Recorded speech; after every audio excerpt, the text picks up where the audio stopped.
ನಮಸ್ಕಾರ ಫ್ರೆಂಡ್ಸ್. ಮಂಗಳೂರು, ಅದರಲ್ಲೂ ವಿಶೇಷವಾಗಿ ಕರಾವಳಿ ಕರ್ನಾಟಕ ಪ್ರವಾಸೋದ್ಯಮ ಇಲಾಖೆ, ಅದರಲ್ಲೂ ಗೋವಾದಂತೆ ಬೀಚ್ ಪ್ರವಾಸೋದ್ಯಮಕ್ಕೆ ಜೀವ ತುಂಬಬೇಕಿದೆ ಎನ್ನುವಂಥ ಒಂದು ಆರ್ಟಿಕಲನ್ನು ನಾನು ಮೊನ್ನೆ ಓದಿದೆ, ಪ್ರಜಾವಾಣಿಯಲ್ಲಿ ಬಂದಂಥ ಆರ್ಟಿಕಲ್. ಇದರಲ್ಲಿ ಬಹಳಷ್ಟು ಕೋಟಿಗಟ್ಟಲೆ ಹಣ, ಎಷ್ಟು ಕೋಟಿ ಅಂತ ಹೇಳಿದರೆ ಇನ್ನು ಪ್ರವಾಸೋದ್ಯಮ ಇಲಾಖೆಯನ್ನು ಮಾಡಿದ ಮೇಲೆ ಅಷ್ಟು ಹಣ ರೆವಿನ್ಯೂ ನಮಗೆ ಬರ್ತದ ಇಲ್ಲವಂಥದ್ದು ಗೊತ್ತಿಲ್ಲ. ಅಷ್ಟು ಸಾವಿರಾರು ಕೋಟಿಯನ್ನು ಈ ಯೋಜನೆಗೆ ತೆಗೆದಿಟ್ರು. ಅದಕ್ಕಿಂತ ಮೊದಲು ನಾನು ದಕ್ಷಿಣ ಕನ್ನಡ ಜಿಲ್ಲೆಯ ಮತ್ತು ನಮ್ಮ ಉಡುಪಿ ತಾಲೂಕಿನ ಕರಾವಳಿಯ ವಿಭಾಗದ ಈ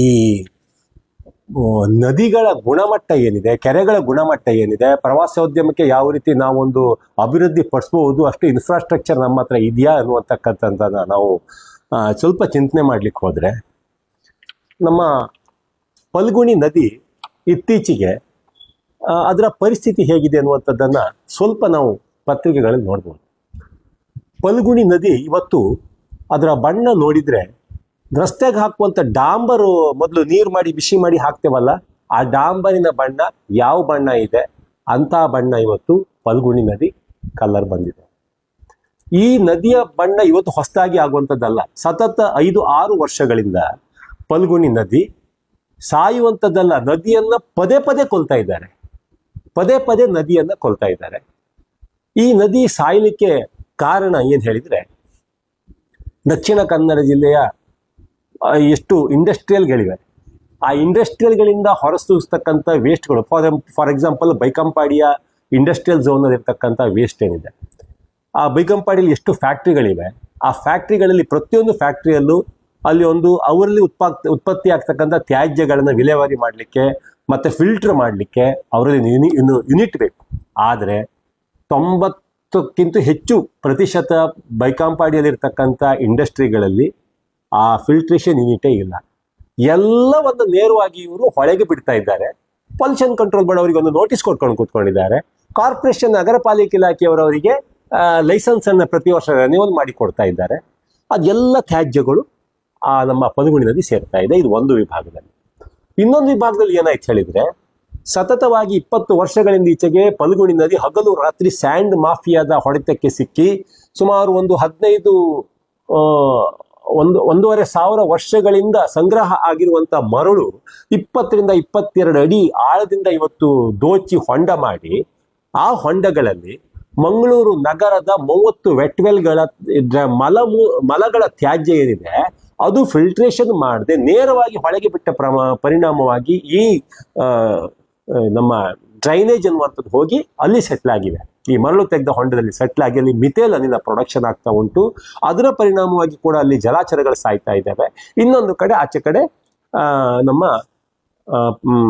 ಇಂಡಸ್ಟ್ರಿಯಲ್ ವೇಸ್ಟ್ಗಳು. ಮತ್ತು ಎಷ್ಟು ವೆಟ್ವೆಲ್ಗಳಿವೆ, ಇದಿಷ್ಟು ವೆಟ್ವೆಲ್ಗಳಲ್ಲ, ಫಿಲ್ಟ್ರೇಷನ್ ಸರಿಯಾಗಿ ನಡೀತಾ ಇಲ್ಲ. ನಾನು ಇದನ್ನೆಲ್ಲ ನನ್ನ ಹಿಂದಿನ ವಿಡಿಯೋಗಳಲ್ಲಿ ಸಾಕ್ಷಿ ಸಮೇತವಾಗಿ ನಾನು ನಿಮ್ಮ ಮುಂದೆ ಇಟ್ಟಿದ್ದೇನೆ. ಎಲ್ಲ ವೆಟ್ವೆಲ್ಗಳ ಡ್ರೈನೇಜ್ ನೀರನ್ನು ನೇರವಾಗಿ ಹೊಳೆಗೆ ಬಿಡ್ತಕ್ಕಂಥ ಕೆಲಸ ನಮ್ಮ ನಗರ ಪಾಲಿಕೆ ವತಿಯಿಂದ ಆಗ್ತಾ ಇದೆ. ಇದೇ ಕೆಲಸವನ್ನು ಯಾರಾದರೂ ಸಾಮಾನ್ಯ ಒಬ್ಬ ವ್ಯಕ್ತಿ ಮಾಡಿದರೆ ಅವನ ಮೇಲೆ ಅದು ಗುಬ್ಬಿ ಮೇಲೆ ಬ್ರಹ್ಮಾಸ್ತ್ರ ಪ್ರಯೋಗ ಮಾಡಿದಾಗ ಎಲ್ಲ ರೀತಿಯ ಅಸ್ತ್ರಗಳನ್ನು ಪ್ರಯೋಗ ಮಾಡ್ತಾ ಇದ್ರು. ಆದರೆ ನಗರ ಪಾಲಿಕೆಯೇ ತನ್ನ ವ್ಯಾಪ್ತಿಯಲ್ಲಿರ್ತಕ್ಕಂಥ ಎಲ್ಲ ಡ್ರೈನೇಜನ್ನು ನೇರವಾಗಿ ಫಿಲ್ಟ್ರೇಷನ್ ಮಾಡದೆ ಆ ಟಾಯ್ಲೆಟ್ ನೀರನ್ನ ಜೀವಂತ ನದಿಗೆ ಬಿಟ್ಟು ಆ ನದಿಯನ್ನ ಮಿಥೇಲ್ ಅನಿಲನ ಪ್ರೊಡಕ್ಷನ್ ಮಾಡ್ತಕ್ಕಂಥ ಫ್ಯಾಕ್ಟರಿಯನ್ನಾಗಿ ಮಾಡಿ ಆ ಹೊಳೆಯಲ್ಲಿ ಇರ್ತಕ್ಕಂಥ ಎಲ್ಲ ಜಲಚರಗಳು ಸಾಯ್ತಕ್ಕಂಥ ಕೆಲಸವನ್ನು ಕಾರ್ಪೊರೇಷನ್ನು ಮಾಡ್ತಾ ಇದೆ. ಇನ್ನು ಇವರು ತಾವೇ ತಪ್ಪಿತಸ್ಥರಾಗಿರುವಾಗ ಇವರು ಇನ್ನೊಂದು ಕಡೆ ಬೈಕಂಪಾಡಿಯ ಇಂಡಸ್ಟ್ರಿಯಲ್ ಏರಿಯಾದ ಇಂಡಸ್ಟ್ರಿಗಳಿಗೆ ನೋಟಿಸ್ ಕೊಡೋಕೆ ಇವರಿಗೆ ನೈತಿಕತೆ ಎಲ್ಲಿಂದ ಬರುತ್ತೆ? ಇವತ್ತು ನೋಡಿ, ಇವತ್ತು ಮಂಗಳೂರಿನಲ್ಲಿ ಗಗನಚುಂಬಿ ಕಟ್ಟಡಗಳು ಬರ್ತಾ ಇವೆ. ದೊಡ್ಡ ದೊಡ್ಡ ಬಿಲ್ಡರ್ಗಳು ಗಗನಚುಂಬಿ ಕಟ್ಟಡಗಳನ್ನು ನಿರ್ಮಾಣ ಮಾಡ್ತಾ ಇದ್ದಾರೆ. ಈ ಕಟ್ಟಡಗಳ ಪ್ರಮೋಷನ್ಗೆ ಇವರು ದೊಡ್ಡ ದೊಡ್ಡ ಫಿಲ್ಮ್ ಆಕ್ಟರ್ಗಳು, ಹಿಂದಿ ಫಿಲ್ಮ್ ಆಕ್ಟರ್ಗಳನ್ನೆಲ್ಲ ಕರ್ಕೊಂಡು ಬಂದು ಉದ್ಘಾಟನೆ ಮಾಡಿಸೋದು. ಬಾಂಬೆ, ಮೈಸೂರು, ಬೆಂಗಳೂರು, ಗಲ್ಫ್ ಕಂಟ್ರಿಗಳಲ್ಲಿ ದೊಡ್ಡ ದೊಡ್ಡ ಪ್ರಚಾರ ಕೊಡುವಂಥದ್ದು. ಇವರಲ್ಲಿ ಸ್ಕೈ ಸ್ವಿಮ್ಮಿಂಗ್ ಪೂಲು, ಅಲ್ಲಿ ಏರೋಪ್ಲೇನ್ ಹೆಲಿಕಾಪ್ಟರ್ ಬಂದು ಇಳಿಲಿಕ್ಕೆ, ಬೀಚ್, ನಿಮ್ಮ ಬೀಚ್ ವ್ಯೂ ಇದು ಫ್ಲಾಟ್ಸು ಅಂತೇಳಿ ಹೇಳಿ ತೋರಿಸುವಂಥದ್ದು, ಇದನ್ನೆಲ್ಲ ಮಾಡ್ತಾ ಇದ್ದಾರೆ. ಇವೆಲ್ಲವೂ ದುಬಾಯಿಯು ಅಥವಾ ದೂರದ ಊರಿನಲ್ಲಿ ಕೂತ್ಕೊಂಡವರಿಗೆ ಇವರ ಕೆಟ್ಲಾಗ್ಗಳಲ್ಲಿ ರಂಗು ಮಾಡಿ ತೋರಿಸ್ಲಿಕ್ಕೆ ಬಿಟ್ಟರೆ ನಿಜವಾದ ವಸ್ತುಸ್ಥಿತಿ ಮಂಗಳೂರು ಬದಲಾಗಿದೆ. ಮಂಗಳೂರು ಅನ್ನುವಂಥದ್ದು ಕ್ಯಾನ್ಸರ್ನ ಒಂದು ಸೆಂಟರ್ ಆಗಿ ಬದಲಾಗ್ತಾ ಇದೆ. ಮಂಗಳೂರಿನಲ್ಲಿ ಈಗ ಎಷ್ಟು ಕ್ಯಾನ್ಸರ್ ಸೆಂಟರ್ಗಳಿವೆ, ಇದರ 10% ಇನ್ನೊಂದು 10 ಕ್ಯಾನ್ಸರ್ ಹಾಸ್ಪಿಟ್ಲ್ಗಳು ಬಂದರೂ ಕೂಡ ನಮ್ಮಲ್ಲಿ ಪೇಷಂಟ್ಗಳು ರೆಡಿ ಆಗ್ತಾ ಇದ್ದಾರೆ. ಮತ್ತೆ ನಮ್ಮ ಮಂಗಳೂರು ಜನ ಬಹಳ ಖುಷಿಯಿಂದ ನಾವು ಕ್ಯಾನ್ಸರ್ ಪೇಷಂಟ್ ಆಗಲಿಕ್ಕೆ ರೆಡಿ ಆಗಿದ್ದಾರೆ.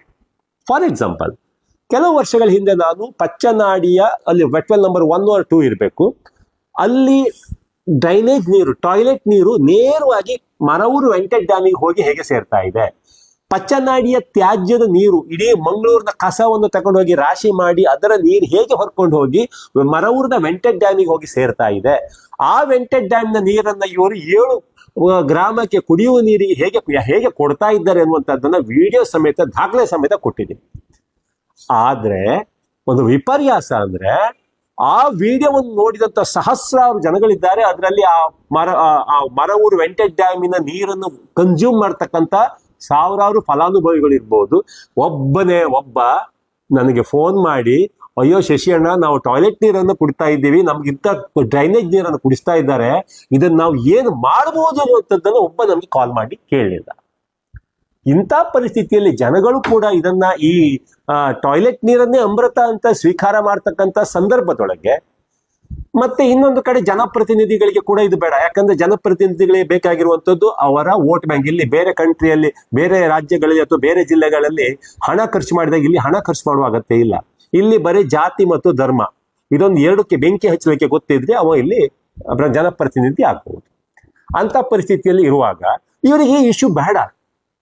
ಸದ್ಯಕ್ಕೆ ಈಗ ನಮ್ಮಲ್ಲಿ ಒಳ್ಳೆ ಕಮಿಷನರ್ ಬಂದಿದ್ದಾರೆ, ಪೊಲೀಸ್ ಕಮಿಷನರ್, ಒಳ್ಳೆ SP ಇದ್ದಾರೆ, ಕಮ್ಯುನಲ್ ಗಲಾಟೆ ಇಲ್ಲ. ಜನಪ್ರತಿನಿಧಿಗಳು ಈಗ ಇದ್ದಾರೆ ಅನ್ನುವಂಥದ್ದು ಜನರಿಗೆ ಗೊತ್ತಿಲ್ಲ. ಯಾಕೆ ಹೇಳಿದ್ರೆ ಇವರು ತಮ್ಮನ್ನು ತಾವು ತೋರಿಸಿಕೊಳ್ಳುವಂಥದ್ದು ಎಲ್ಲ ಗಲಾಟೆ ಗೌಜಿ ಆದಾಗ ಮಾತ್ರ ಆಗುವಂಥದ್ದೆಲ್ಲ ಇವರೇ ಬೆಂಕಿ ಹಾಕಿದಾಗೆ ಮಾತ್ರ.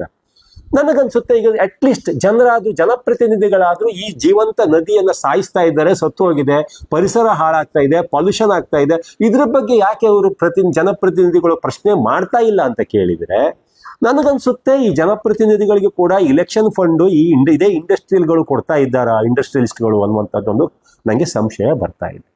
ಯಾಕಂದ್ರೆ ಕೋಟಿಗಟ್ಟಲೆ ಅವರಿಗೆ ಎಲೆಕ್ಷನ್ ಫಂಡು ಅದಕ್ಕೆ ಇದಕ್ಕೆಲ್ಲ ಬೇಕಾಗುತ್ತೆ. ಅದನ್ನು ಕೂಡ ಈ ಇಂಡಸ್ಟ್ರಿಗಳೇ ಕೊಡ್ತಾ ಇದ್ದೇವೆಯಾ, ಅದಕ್ಕಾಗಿ ಇವರು ಮಾತಾಡ್ತಾ ಇಲ್ವಾ ಅನ್ನುವಂಥದ್ದು ಒಂದು ಪ್ರಶ್ನೆ. ಇದು ಇಲ್ಲಿ ಮಾತ್ರ ಅಲ್ಲ, ಕೋಟ ಪಡುಕೆರೆಯಲ್ಲಿ ಮೊನ್ನೆ ಒಂದು ವಿಡಿಯೋ ಬಂತು, ಉಡುಪಿ ಜಿಲ್ಲೆದು. ಅಲ್ಲಿಯ ಫಿಶ್ ಮೀಲಿನ ಆ ಗಲೀಜು ವಾಸನೆಯ ನೀರನ್ನ 100 ಕಿಲೋಮೀಟರ್ ಪೈಪಲ್ಲಿ ತಕೊಂಡು ಬಂದು ಸಮುದ್ರಕ್ಕೆ ಓಪನ್ ಆಗಿ ಬಿಡ್ತಾ ಇದ್ದಾರೆ. ಉಡುಪಿ DC ಗೆ ಕೂಡ ನಾನು ಅದನ್ನು ಫಾರ್ವರ್ಡ್ ಮಾಡಿದ್ದೇನೆ, ಮೇಡಮ್ ಟೇಕ್ ಸಮ್ ಆಕ್ಷನ್ ಅಂತ ಕಳಿಸಿದ್ದೇನೆ. ಆ ಮೇಡಮ್ ಕೂಡ ಅದೊಂದು ದಂಡಪಿಂಡ ಮೇಡಮ್ ಆಗಿ ಹೋಗಿದೆ, ಬಿಟ್ರೆ ಒಂದು ರೆಸ್ಪಾಂಡ್ ಮಾಡಲಿಲ್ಲ Udupi DC. I will look about it ಅನ್ನುವಂಥ ಮೆಸೇಜ್ ಅನ್ನು ಕೂಡ DC ಮಾಡಲಿಲ್ಲ. ಹೇಳಿದ್ರೆ ಇದು ಬರೀ ಬೆಂಚ್ ಬಿಸಿ ಮಾಡ್ಲಿಕ್ಕೆ ಬಂದಂತ DC ಅನ್ನುವಂಥದ್ದು ನನಗೆ ಒಂದು ಸಂದೇಹ ಬರ್ತಾ ಇದೆ. ಇದು ಉಡುಪಿಯಲ್ಲಿ ಮಾತ್ರ ಅಲ್ಲ, ಉಡುಪಿ ನಗರ ವ್ಯಾಪ್ತಿಯಲ್ಲಿ ಮಣಿಪಾಲದಿಂದ ಸೆಂಟ್ರಿಂದ ಹಿಡಿದು ಉಡುಪಿ ನಗರ ಪಾಲಿಕೆಯಿಂದ ಹಿಡಿದು ಇಡೀ ಉಡುಪಿಯ ಒಳಗೆ ಒಂದೇ ಒಂದು UGD ಸಿಸ್ಟಮ್ ಸರಿಯಾಗಿ ಕಾರ್ಯನಿರ್ವಹಿಸ್ತಾ ಇಲ್ಲ. ಎಲ್ಲ ಬಿಲ್ಡಿಂಗ್ಗಳು, ದೊಡ್ಡ ದೊಡ್ಡ ಬಿಲ್ಡಿಂಗ್ಗಳನ್ನ ಮಾಡಿ ಬಿಲ್ಡರ್ಗಳು ದುಡ್ಡು ಮಾಡ್ಕೊಂಡು ಹೋದ್ರು ಬಿಟ್ರೆ ಯಾವುದೇ ಬಿಲ್ಡಿಂಗಿಗೆ ಕೂಡ ಸಮರ್ಪಕವಾದಂತ UGD ಸಿಸ್ಟಮ್ ಇಲ್ಲ. ಅದೆಲ್ಲ ನೀರು ಕೂಡ ಡ್ರೈನೇಜ್ ಮುಖಾಂತರ, ಮಳೆ ನೀರು ಹೋಗ್ತಕ್ಕಂಥ ತೋಡಿನ ಮುಖಾಂತರ, ರಾಜಕಾಲುವೆ ಮುಖಾಂತರ ಸಮುದ್ರ ಸೇರ್ತಾ ಇದೆ. ಉಡುಪಿಯಲ್ಲಿ ಕೂಡ, ಇದು ನಾವು ಕರಾವಳಿ ಮಂಗಳೂರು ದಕ್ಷಿಣ ಕನ್ನಡ ಜಿಲ್ಲೆದು ಮಾತ್ರ ಹೇಳ್ತಾ ಇಲ್ಲ, ಉಡುಪಿಯಲ್ಲಿ ಕೂಡ. ಇನ್ನು ನಾಡಿದ್ದು ಇದು ಜೂನ್ ಮತ್ತೆ ಜೂನ್ ತಿಂಗಳ ಮೊದಲ ಒಂದು ಮಳೆ ಬರಲಿ, ಇದೇ ನಮ್ಮ ತಣ್ಣೀರ್ಬಾವಿ ಬೀಚ್ ಇರಬಹುದು, ಸೋಮೇಶ್ವರ ಬೀಚ್ ಇರಬಹುದು, ಅಥವಾ ಈ ಭಾಗಕ್ಕೆ ಸ್ವಲ್ಪ ಹೋಗಿ ನೋಡಿ, ಬೀಚಿನ ಸೀಶೋರ್ ಅಂತ ಏನ್ ಕರಿತೇವೆ, ಸಮುದ್ರದ ದಡ ಅಂತ ಕರಿತೇವೆ, ಅಲ್ಲಿ ಮರಳೆಲ್ಲ ಕಪ್ಪಾಗಿರ್ತದೆ, ಟಾರ್ಪಲ ಅದು ಡಾಂಬರ್ ಹಾಕಿದಾಗಿರ್ತದೆ. ಏನ್ ಹೇಳಿದ್ರೆ ಇದೇ ಹೊಳೆಯಲ್ಲಿರುವ ತ್ಯಾಜ್ಯಗಳು ಪುನಃ ಸಮುದ್ರ ದಡಕ್ಕೆ ಸೇರ್ತದೆ, ಅಲ್ಲಿ ಎಲ್ಲ ಗಲೀಜುಗಳು ಆಗಿರ್ತದೆ. ಮಂಗಳೂರಿಗೆ ಟೂರಿಗೆ ಬರ್ತಕ್ಕಂಥವ್ರು ಯಾವುದು ಬಯಲ್ಸೀಮೆ ಜನಗಳಿರ್ಬೋದು, ಮೈಸೂರು ಬೆಂಗಳೂರು ಭಾಗದ ಜನ ಇರ್ಬೋದು, ಮಂಗಳೂರು ಅಂದ್ರೆ ಇವರಿಗೆ ಬೀಚ್ ಹೋಗಿ ಒಮ್ಮೆ ನಾನು ಸ್ನಾನ ಮಾಡಬೇಕು, ಕುಣಿಬೇಕು ಅಂತೇಳಿ ಹೇಳಿ ಓಡ್ ಹೋಗಿ ಇವರು ಸ್ನಾನ ಮಾಡ್ತಾರೆ. ಆ ಭಾಗದ ಜನ, ಇಲ್ಲಿ ತಣ್ಣೀರ್ಬಾವಿ ಬೀಚ್ ಇರ್ಬೋದು, ಸೋಮೇಶ್ವರ ಬೀಚ್ ಇರ್ಬೋದು, ಅಥವಾ ಮಲ್ಪೆ ಕಡೆ ಬೀಚ್ ಇರ್ಬೋದು, ನೀವು ನೋಡಿ, ನೀವು ಸ್ನಾನ ಮಾಡುವಂತದ್ದು ಪರಮ ಪವಿತ್ರವಾದಂತ ಅರಬ್ಬಿ ಸಮುದ್ರದ ನೀರಿನಲ್ಲಿ ಅಲ್ಲ, ಈ ನಮ್ಮ ಕರಾವಳಿ ವಿಭಾಗದ ಜನರು ಮಾಡಿದ ಟಾಯ್ಲೆಟ್ ನೀರಿನಲ್ಲಿ ನೀವು ಸ್ನಾನ ಮಾಡ್ತಾ ಇದ್ದೀರಿ. ಇಲ್ಲಿ ಇಂಡಸ್ಟ್ರಿಯಲ್ಗಳು ಬಿಟ್ಟಂತ ಡ್ರೈನೇಜ್ ನೀರು, ಕಲುಷಿತ ನೀರಲ್ಲಿ ನೀವು ಸ್ನಾನ ಮಾಡ್ತಾ ಇದ್ದೀರಿ. ಇಲ್ಲಿಯ ಕೆಮಿಕಲ್ ನೀರಿನಲ್ಲಿ ನೀವು ಸ್ನಾನ ಮಾಡ್ತಾ ಇದ್ದೀರಿ. ಆ ಹೊಳೆ ಸಮುದ್ರ ನೋಡಿದ ತಕ್ಷಣ ಹಾರಬೇಡಿ. ನಿಮಗೇನಾದ್ರೂ ಈ ಸಮುದ್ರದ ಮೇಲೆ, ನದಿ ಮೇಲೆ ಗೌರವ ಇದ್ರೆ ನಿಮ್ಮ ಲ್ಯಾಪ್ಟಾಪ್ ತಕೊಂಡು, ಮೊಬೈಲ್ ತಕೊಂಡು ಒಂದು ಇಮೇಲ್ ಸಂದೇಶವನ್ನ ಪರಿಸರ ಸಚಿವರಿಗೆ, CMಗೆ, ಕೇಂದ್ರ ಪೊಲ್ಯೂಷನ್ ಕಂಟ್ರೋಲ್ ಬೋರ್ಡಿಗೆ, MOFಗೆ ಒಂದು ಕಂಪ್ಲೇಂಟ್ ಅನ್ನ ಹಾಕಿ ಅಷ್ಟಾದ್ರೂ ಮಾಡ್ರಪ್ಪ. ಇದಕ್ಕೂ ಮಿಗಿಲಾಗಿ ಈ ಪರಿಸ್ಥಿತಿ ಈ ರೀತಿಯಲ್ಲಿ ಇರುವಾಗ ಇವತ್ತು ನಮ್ಮ ಮೀನುಗಳಲ್ಲಿ ನೋಡಿ, ಇವತ್ತು ಪೇಪರ್ ಅಲ್ಲಿ ಎಲ್ಲ ಬರ್ತಿದೆ, ವಾಟ್ಸಪ್ ಅಲ್ಲಿ ಎಲ್ಲ ಬರ್ತಾ ಇದೆ. ಇಡೀ ಫಲ್ಗುಣಿ ನದಿಯಲ್ಲಿ ಏಡಿಯಿಂದ ಹಿಡಿದು ದೊಡ್ಡ ದೊಡ್ಡ ಮೀನುಗಳು ಮೇಲೆ ಸತ್ತು, ಮೇಲೆ ಲಕ್ಷಾಂತರ ರೀತಿಯಲ್ಲಿ ಸತ್ತು ಮೇಲೆ ತೇಲ್ತಾ ಇವೆ. ಇದರಲ್ಲಿ ಯಾವ ಪ್ರವಾಸೋದ್ಯಮವನ್ನ ಮಾಡ್ತೀರಿ? ಯಾವ ಟೂರಿಸಂ ಅನ್ನು ಡೆವಲಪ್ಮೆಂಟ್ ಕೊಡ್ತೀರಿ? ನೋಡಿ, ಇದರಲ್ಲಿ ಟೂರಿಸಂ ಡೆವಲಪ್ಮೆಂಟ್ಗೆ ಒಂದಿಷ್ಟು ಇದು ಕೊಟ್ಟಿದ್ದಾರೆ. ಮೊನ್ನೆ ಉಪಮುಖ್ಯಮಂತ್ರಿ DK ಶಿವಕುಮಾರ್ ಹೇಳ್ತಾ ಇದ್ದಾರಂತೆ, ಗೋವಾ ಮತ್ತೆ ಕೇರಳದವರು ಕರಾವಳಿ ಪ್ರದೇಶದ ಪ್ರವಾಸೋದ್ಯಮವನ್ನು ಅಭಿವೃದ್ಧಿ ಪಡಿಸ್ಕೊಂಡಿದ್ದಾರೆ, ನಾವು ವಿಫಲರಾಗಿದ್ದೇವೆ ಅಂತ. ಎಲ್ಲಿ ವಿಫಲರಾಗಿದ್ದೇವೆ ಅಂತ ಹೇಳಿದ್ರೆ ಇಲ್ಲೇ. ನಾವು ಸ್ಮಾರ್ಟ್ ಸಿಟಿ ಅಂತ ಒಂದು ಯೋಜನೆ ಮಾಡಿಕೊಂಡು 1,800 ಕೋಟಿಯನ್ನು ತಿಂದು ಅದರಲ್ಲಿ ಒಂದೇ ₹1 ಜನರಿಗಾಗ್ಲಿ ಪರಿಸರಕ್ಕಾಗ್ಲಿ ಲಾಭ ತರತಕ್ಕಂತ ಕೆಲಸವನ್ನು ಮಾಡದೆ ಸಂಪೂರ್ಣ ಹಣವನ್ನು ಅಧಿಕಾರಿಗಳು, ರಾಜಕಾರಣಿಗಳು, ಗುತ್ತಿಗೆದಾರರು ಲೂಟಿ ಮಾಡ್ಲಿಕ್ಕೆ ಮಾಡ್ತಕ್ಕಂಥ ಒಂದು ಯೋಜನೆ ಮಾಡಿಕೊಂಡು 1,800 ಕೋಟಿಗೆ ಲೆಕ್ಕಚುಕ್ತ ಮಾಡಿ ಕಳಿಸಿದ್ವಿ. ಇದನ್ನ ನಾವು CMಗೆ, PMಗೆ ಯಾವ ಕಚೇರಿಗೆ ಬಡಿದ್ರು ಯಾರು ಮಾತಾಡಲ್ಲ. ಯಾಕಂದ್ರೆ ಒಂದಲ್ಲ ಒಂದು ವಿಭಾಗದಲ್ಲಿ ಇವರ ಕಾರ್ಯಕರ್ತರು, ಇವರ ಪಕ್ಷದ ಮುಖಂಡರು, ಇವರ ಅಪಾಯಿಂಟ್ಮೆಂಟ್ ಮಾಡಿದ ಅಧಿಕಾರಿಗಳೇ ತಿಂದು ತೇಗಿದ್ದು ಈ ಹಣ. ಯಾರು ಮಾತಾಡಲ್ಲ. ಇನ್ನು ಇಲ್ಲಿ ಅಭಿವೃದ್ಧಿ ಮಾಡೋದು ಹೇಗೆ ಪ್ರವಾಸೋದ್ಯಮವನ್ನ?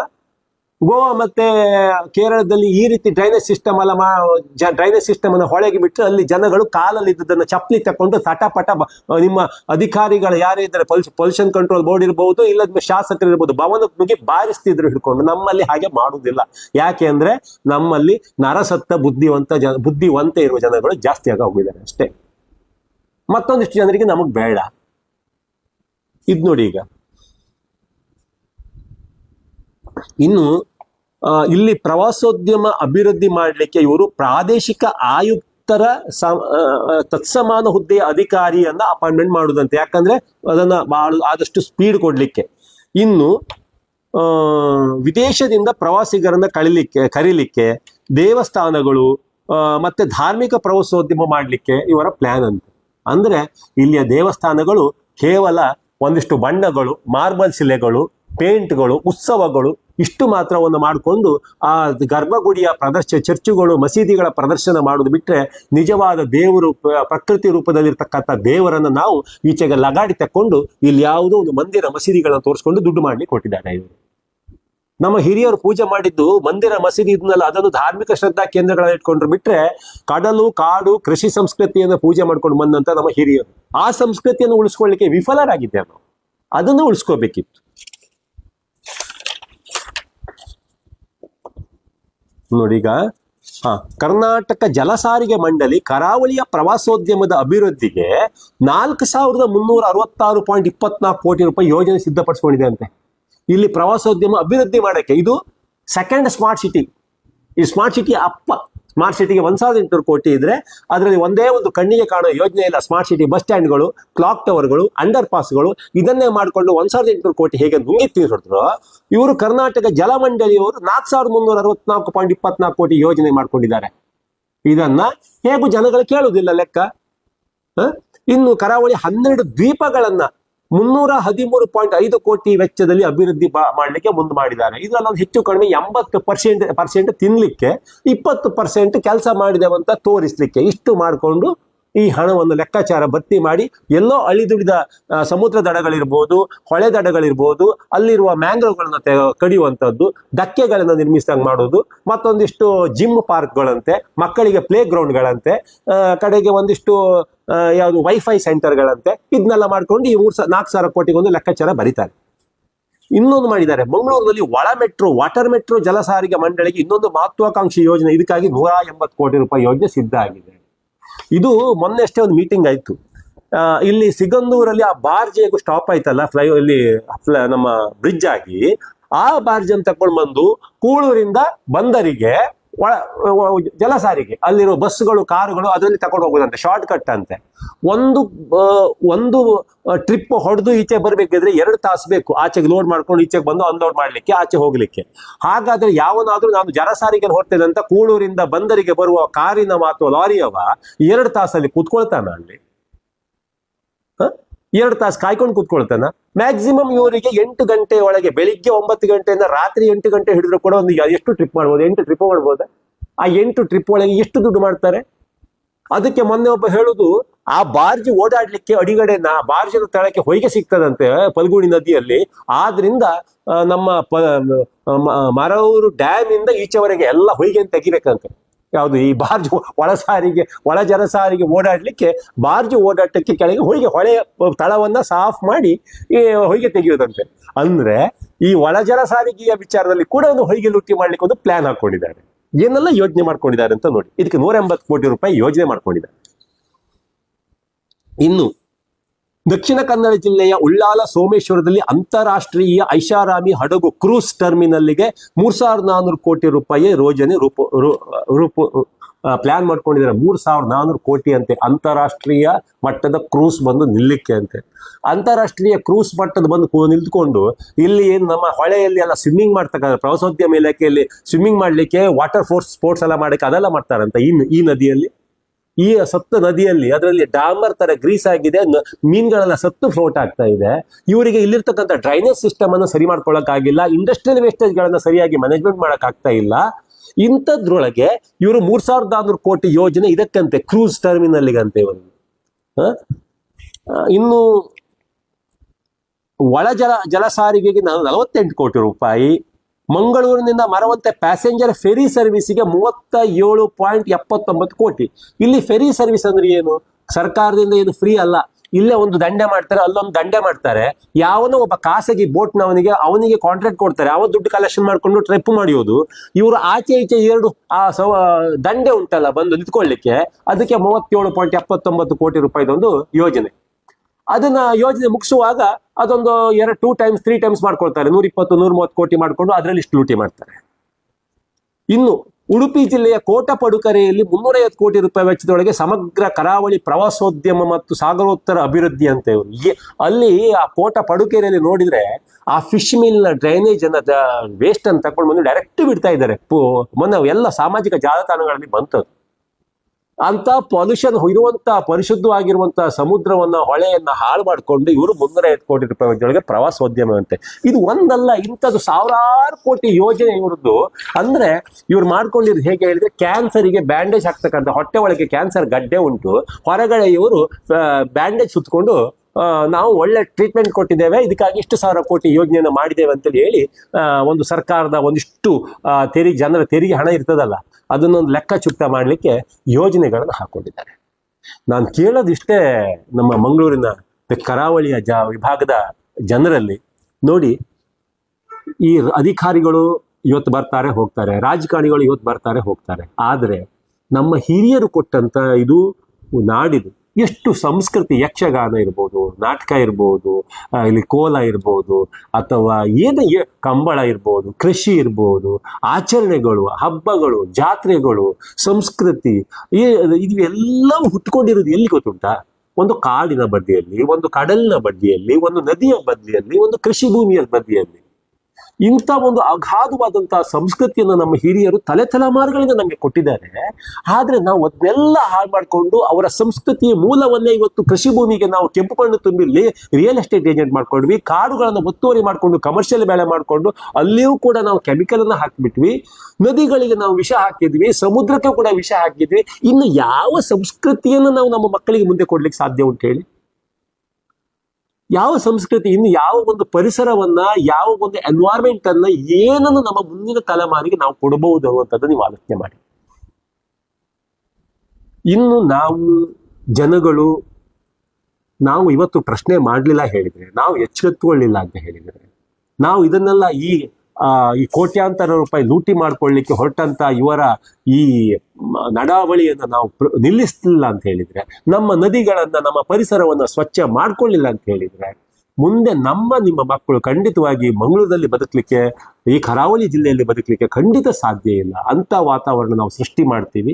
ಇಲ್ಲಿ ಬಂದಂತ ರಾಜಕಾರಣಿಗಳು, ಅಧಿಕಾರಿಗಳೆಲ್ಲ ಕೋಟ್ಯಾಂತರ ರೂಪಾಯಿ ಲೂಟಿ ಮಾಡಿಕೊಂಡು ಈ ಪರಿಸರವನ್ನು ಹಾಳು ಮಾಡ್ಕೊಂಡು ಇವರು ಸಿಂಗಾಪುರದಲ್ಲೋ, ಮಲೇಷ್ಯಾದಲ್ಲೋ, ದುಬೈಯಲ್ಲೋ ಅಲ್ಲಿ ಬ್ಲ್ಯಾಕ್ ಮನಿ ಕೂಡಿಟ್ಕೊಂಡು ಸೆಟ್ಲ್ ಮಾಡಿ ಆಲ್ರೆಡಿ ನೋಡಿ, ಇಂಡಿಯಾದೊಳಗೆ ನೀವು ಅಸೆಟ್ಸ್ ಅನ್ನ ಮಾಡಿಟ್ರೆ ಇಲ್ಲಿ IT ರೇಡ್ ಆಗುತ್ತೆ, ಇನ್ನೊಂದು ರೇಡ್ ಆಗುತ್ತೆ ಅಂತೇಳಿ ಹೇಳಿ ನಂಗೆ ನಾನು ವೆರಿ ಸ್ಟ್ರಾಂಗ್ ಮೂಲದಿಂದ ಬಂದಂತ ನಂಗೆ ಮಾಹಿತಿ, ಇಂಡಿಯಾದ ದೊಡ್ಡ ದೊಡ್ಡ ಪೊಲಿಟಿಷಿಯನ್ಗಳೆಲ್ಲ ಇವತ್ತು ಸೌತ್ ಆಫ್ರಿಕಾ ಮತ್ತೆ ಇದು ಬ್ರೆಜಿಲ್ ಅಂತ ಕಂಟ್ರಿಗಳಲ್ಲಿ ಹೋಗಿ ಕೃಷಿ ಭೂಮಿಗಳನ್ನ 100 ಎಕರೆ 1000 ಎಕರೆ ಅಲ್ಲಿ ಇನ್ವೆಸ್ಟ್ ಮಾಡ್ತಾ ಇದ್ದಾರಂತೆ, ಬ್ಲ್ಯಾಕ್ ಮನಿ ತಗೊಂಡು ಹೋಗಿ.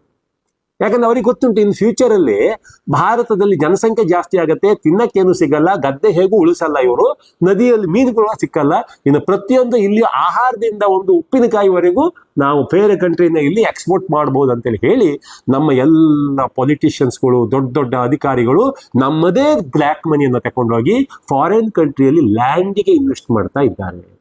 ಇನ್ನು ಮುಂದೆ ನಮ್ಮ ಮುಂದಿನ ಮಕ್ಕಳು ಏನಾದ್ರೂ ಅಕ್ಕಿ ಬೇಕಿದ್ರು ಕೂಡ ಈಗ ಪೆಟ್ರೋಲು ಡೀಸೆಲ್ಗೆ ನಾವು ಅಲ್ಲಿ ಏನು ಹಾರ್ಮೋಸ್ ಜಲಸಂಧಿ ಬ್ಲಾಕ್ ಆಗಿದ್ದಕ್ಕೆ ನಾವು ಪೆಟ್ರೋಲ್ ಇವತ್ತು ಗ್ಯಾಸ್ ಇಲ್ಲದೆ ನಾವು ಸೌದೆ ಒಲೆ ತಗೊಂಡು ಕೂತ್ಕೊಂಡ್ವಿ ನೋಡಿ.